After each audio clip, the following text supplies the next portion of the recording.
আসসালামু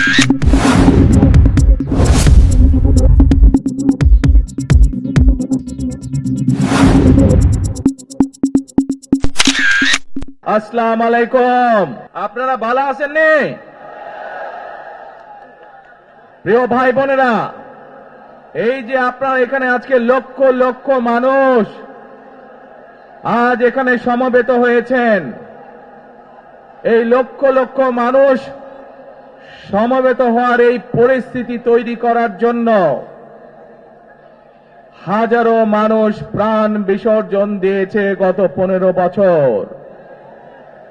আপনারা আজকে এই যে লক্ষ মানুষ এখানে উপস্থিত হয়েছেন, আপনাদের যে রাজনৈতিক অধিকার প্রতিষ্ঠা করার জন্য, আপনাদের কথা বলার বাক স্বাধীনতার অধিকার, আপনাদের নিরাপত্তা পাওয়ার অধিকার প্রতিষ্ঠিত করার জন্য আজ যে আপনারা এখানে একত্রিত হয়েছেন, এই অধিকার প্রতিষ্ঠিত করতে গিয়ে আমরা আমাদের মাঝে থেকে ইলিয়াস আলীকে হারিয়েছি, আমরা আমাদের মাঝে থেকে জুনায়েদকে হারিয়েছি, আমরা আমাদের মাঝে থেকে দিনারকে হারিয়েছি।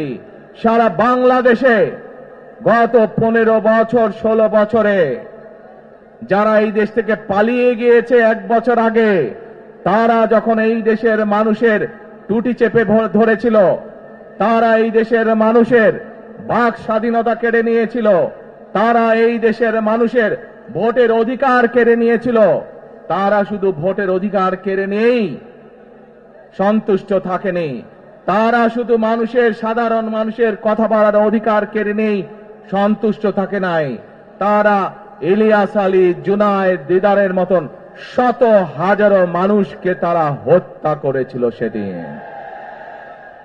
বিগত 15-16 বছরে উন্নয়নের নাম করে কিভাবে দেশের মানুষের সম্পদ লুটপাট করে বিদেশে পাচার করে দেওয়া হয়েছে।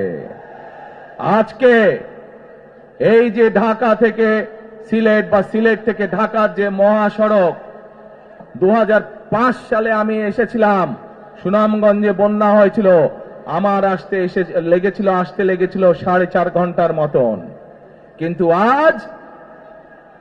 আজ আমরা দেখি 10 ঘন্টার মতন সময় লাগে। সিলেটের এই পুণ্যভূমির মানুষ, বহু মানুষ আছেন যারা লন্ডনে যাতায়াত করেন, লন্ডন যেতেও এত সময় লাগে না প্লেনে করে যেতেও। এই হচ্ছে আজকে উন্নয়নের ফিরিস্তি। 2024 সালের 5ই আগস্ট ছাত্র জনতার অভ্যুত্থানের ভিতর দিয়ে বাংলাদেশের মানুষ 71 সালে যেভাবে দেশকে স্বাধীন করেছিল, 5ই আগস্ট সেই স্বাধীনতাকে বাংলাদেশের মানুষ রক্ষা করেছে তাদের অধিকারকে প্রতিষ্ঠিত করার জন্য। একটি কথা বলতে চাই, ইনশাআল্লাহ আগামী দিনে বিএনপি সরকার গঠিত হলে আমরা নবী করিম সাল্লাল্লাহু আলাইহি সাল্লামের ন্যায়পরায়ণতার ভিত্তিতে ইনশাআল্লাহ দেশকে পরিচালনা করব। আল্লাহ হাফেজ। বাংলাদেশ জিন্দাবাদ।